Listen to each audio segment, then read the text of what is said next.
Bismillahirrahmanirrahim. Assalamu alaikum 7th class. How are you students? I hope you all will be fine. So students, let's start our today's lecture of English A.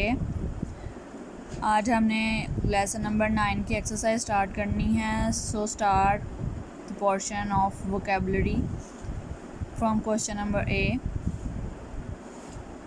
इसमें आपने as usual synonym और antonym लिखने हैं. कुछ words दिए गए हैं, जैसे ये आपको नज़र आ रहा है. सबसे पहला वर्ड है ह्यूमन, तो इसके सिनोनिम है पर्सन या मॉर्टल, ठीक है. और आगे एंटोनियम है इसका इनह्यूमन. आगे सेकंड वर्ड है नेचुरल, तो इसका सिनोनिम है जेन्युइन, रियल और अननेचुरल. टेस्टी का डिलीशियस, फ्लेवरफुल और टेस्टलेस. कोल्ड का कूल, चिली और हॉट. आगे है क्वेश्चन आंसर्स हैं. इसके आंसर्स आपके नोट्स में अवेलेबल हैं, आपने वहाँ से इनको लर्न करना है. क्वेश्चन समझ लें. Where is Kaghan valley situated, वादिय कागान कहाँ वाक़ है, ठीक है. What is the route to Kaghan valley, यानी वादिय कागान का रास्ता कौन सा है, यानी किस रास्ते से वादिय कागान जाया जाता है. वेयर इज़ सिरीपाए सिचुएटेड, यानी सिरीपाए जो वेल नाउन माउंटेन है वो कहाँ पे है. What is the height of lake Saiful Malook, झील सैफुल मलूक की ऊंचाई क्या है. आगे क्वेश्चन नंबर 5 है why is the lake known as Saiful Malook, यानी इस झील को सैफुल मलूक क्यों कहा जाता है.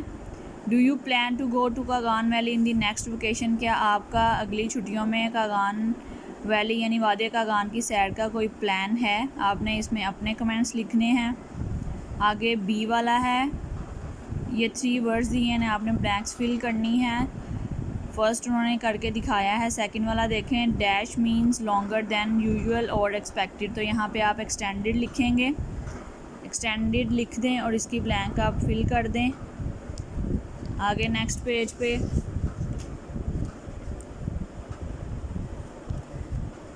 Dash means twisting around itself, तो यहाँ आप वाइंडिंग लिखेंगे. और थर्ड वाली जो ब्लैंक है यहाँ पे आपने लेयर लिखना है, यानी फुर्सत के औकात. ये आगे आपको ग्रामर वाले पोर्शन में फिगर्स ऑफ स्पीच की डेफिनेशन नज़र आ रही है, ये आपने याद करनी है. सिमिली, मेटाफर और एलिट्रेशन जो आगे इसकी डेफिनेशंस दी गई हैं वो आपको ऑलरेडी करवा दी गई हैं नोट्स में से. आपने वही याद करनी है. अगर वो आपने याद नहीं की अभी तक तो आप यहाँ से भी याद कर सकते हैं. अब फिगर्स ऑफ स्पीच की डेफिनेशन है वो आप यहाँ से देख लें. Figure of speech is ornamental use of words, यानी बड़े सजावट के साथ या बड़े अच्छे अंदाज से जो वर्ड्स को यूज़ किया जाता है स्पीच में, उसे हम फिगर्स ऑफ स्पीच का नाम देते हैं. इसमें बहुत सारे फिगर्स आते हैं. एग्जांपल्स देख लें. यहाँ तक कि आपने डेफिनेशन करनी है. आगे एग्जांपल देखें. There are 4 pillars in this building.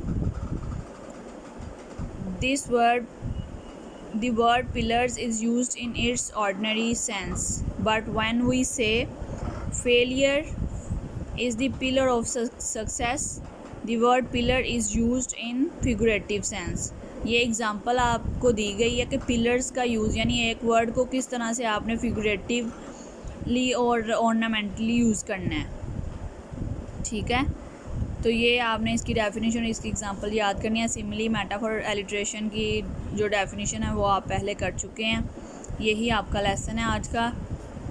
बहुत अच्छे से आपने इसको याद करना है और अपना ख्याल रखिएगा. अल्लाह हाफिज़.